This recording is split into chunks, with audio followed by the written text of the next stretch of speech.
I've been seeing this question pop up quite a fair bit lately, and it's a recurring question that many people do actually happen to ask. I've seen it appear across Discord, across YouTube comments, and most notably, across the World of Warships subreddit. Now, what question is this, you might be asking? That happens to be, what is the best steel ship that I should be picking up? Now, I've seen quite a fair few variations of this question, and I think let's answer that question today. Now, before we go any further, I am going to preface this and say I'm not really going to be talking about either the FDR or the Gato here, because if you are hyper interested in a steel CV or a steel submarine, those are your only couple choices there. So really, if you were wanting those ships, very easy to make a decision there. However, there is still quite a fair few steel ships available in the armory, and players keep asking which ones you should be grabbing first. So let's talk about what the top 3 in my opinion are, and if you hang around long enough towards the end of this video, I'll even give you the order I recommend picking up each of these steel ships as well. So without any further ado, let's start taking a look at some of these steel ships. The first steel ship I'm going to be talking about here is going to be the Bourgogne, the tier 10 French battleship. Now, this thing, just in terms of cost, so you know, is actually the cheapest steel battleship that you can actually obtain at only a mere price of 30,000 steel. Still quite a fair amount of steel, but what I do recommend doing with all of these steel ships is, instead of using the armory coupon, which gives you a 25% discount on either steel or coal ships, you just save the coupon for steel ships only, as it's the much harder resource to obtain. But I digress. The Bourgogne, it has been one of my absolute favorite tier 10 battleships to be playing, because it is really quite versatile. The only area that I think this ship really lacks in is the armor department. However, it more than makes up with it with regards to its firepower, its speed, its agility, its maneuverability, and its damage output. This is where this ship really shines. So, like a lot of French ships, you get access to your French speed boost, which makes it so fantastic for trying to traverse yourself around the map. Getting around very quickly in a battleship is awesome. Something else that I really quite like about this ship, you've got 12 guns. It's an Alsace at the end of the day, at tier 10. However, you get access to the reload booster. So what that allows you to do is pump out a lot of damage to your opponents, and as this Des Moines about to find out, 12 guns against a broadside, that's gonna hurt. But this is where the reload booster comes in, because I can pop that instantly, find a broadside GK, and pick up a very easy double strike there. The Bourgogne is a fantastic battleship, and it is just so incredibly dominant, especially in the hands of a skilled player. You can really make this ship work.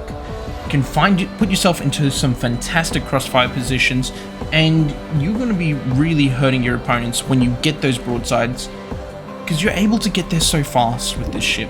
And having a concealment here of mine of 13.2 kilometers, it's pretty easy to actually maneuver yourself around those flanks to actually find those broadsides. And with the combination of reload booster plus having 12 of these guns, you really are going to be dishing out the hurt to the enemy team. This ship is been really fantastic to me, and it was the first ship I ever broke 300,000 damage in as well, so it does hold a very special place at my heart. If you do want to happen to see that replay though, link to the video up there in the top right. Now, this ship, obviously there's a couple of weaknesses I must speak about here. One of those weaknesses is going to be the fact that the armor, it's not great. It is French at the end of the day, so the armor, yeah, especially if you're finding stuff like Yamatos or even a lot of HE spam, you're just going to find yourself eating a lot of damage, unfortunately, and that's not really fantastic to be eating quite a lot of damage, because in a fair few situations what you want to be doing in, say, battleships is actually absorbing a lot of that firepower. However, with the Bourgogne, instead of trying to take the raw damage, you're trying to use your speed, your maneuverability to avoid the damage, rather than just tanking it with either your armor or just your raw hit points.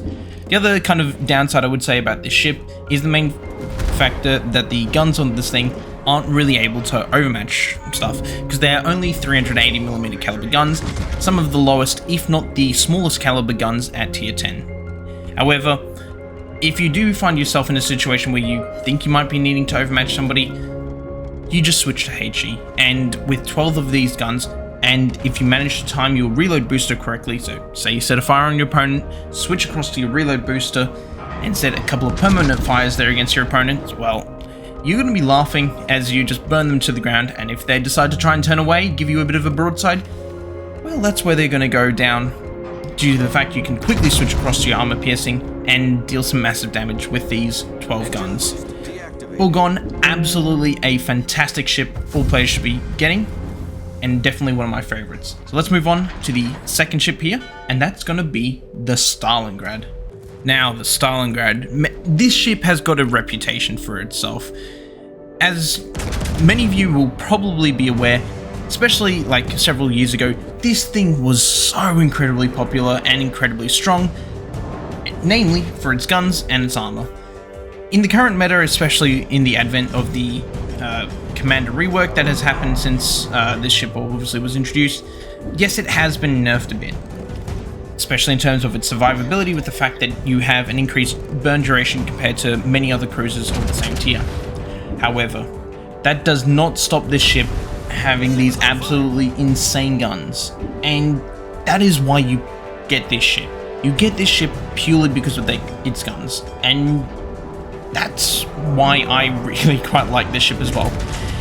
Yes, you can actually get a bit of a similar playstyle from something like the Petropavlovsk, especially with the legendary mod these days, or even the Moskva, but I still love the Stalingrad just because 305mm caliber guns, the largest guns out of those three cruisers that I've just mentioned here, and they're still rail guns. These guns hurt like an absolute truck, and if you're lucky enough to survive on them, well, it's still going to be really quite hard to actually heal back a lot of that damage because, well, you're firing AP a lot of the time, and it's 305mm AP. The damage is really going to stack up. Unfortunately though, these days, unlike say something like the Moskva or the Petro, your survivability isn't quite what it used to be. You have a much longer burn duration in comparison to those guys. You're a big target, you're a feast for carriers, submarines, HE spam in general. People do love to shoot you, but I will still contend these guns really, really do make up for that, and it does actually hit quite a fair bit harder, especially with the HE compared to Petro or the Moskva, although you can get somewhat similar results, but the shell velocity, the accuracy, it's not the same. And that's my main reason why I would still recommend this ship, is purely because of these guns that I just love. There is no better feeling than being able to get an insanely accurate salvo with these guns against an opponent, especially at longer ranges, and well, you'll be laughing as you do huge damage to them that they can't really heal back. So, Stalingrad, absolutely a fantastic recommendation that people should be picking up. So let's move on to the third ship that I'm going to talk about here, and it's going to be one of the newest comers to the Steel Shop, and that's going to be the Lauria. Now, the Lauria is quite a special ship in relation to all of the other ones that we have here in the Steel Shop, and the reason why I say that is because, yes, you do have these 457mm guns, really big guns. You get sapped with them. And for those who aren't fully aware of how brutal Italian sap is against your opponents, it does some monstrous damage. And having it at this massive caliber of 457mm, you'll really smacking your opponents regardless of how well they angle, and I've just been having a lot of fun with this ship. Now, sure, where does this ship kind of fall down? Its armor is not necessarily the greatest. The gun dispersion can be a little bit wonky at times as well, I've kind of found. I mean, just look at the turrets. I mean, those guns are incredibly far apart from each other. But it has been so satisfying to get some of these just gigantic salvos against your opponents with just sap. And that's one of the reasons why I'm recommending this ship, because you can just do some bonkers things to your opponents, and there's not really a huge amount they can do. They want to angle away, you load the sap, you do some monstrous damage, especially to their superstructure, etc. They try and show broadside, load the AP and start giving him citadels, because it's 457mm AP guns at the end of the day. it's a battleship that does a lot of damage. This one I will definitely recommend as well, especially if you don't have something like the Thunderer. Now, this is probably the best way of describing it. I view it as a Italian Thunderer. Pretty close in that regard. Both have got 8 guns in total.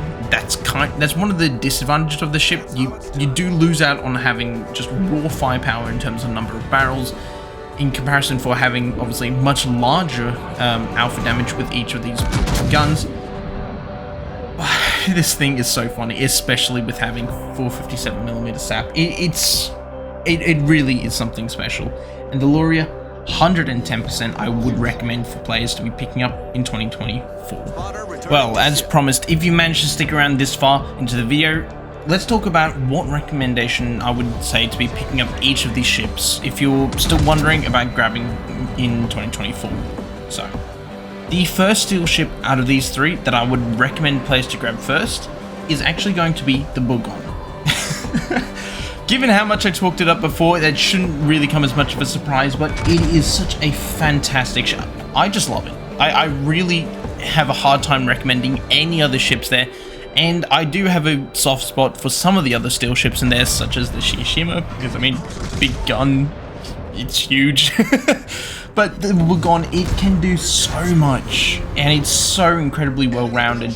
Yes, there's some weaknesses, as I mentioned before, but it is literally the perfect battleship for, well, a lot of use cases. That's my #1 recommendation for players to be picking up first. The second ship that I reckon people should be getting is going to be, well, the Stalingrad. I think you can see how I kind of structured this video to lead you into this. But yes, the Stalingrad is going to be the second ship I would recommend players to be grabbing. However, I would say it's a little bit interchangeable with the Loria, especially if you own stuff already like the Petro, especially if you have a legendary mod for the Petro, and even the Moskva.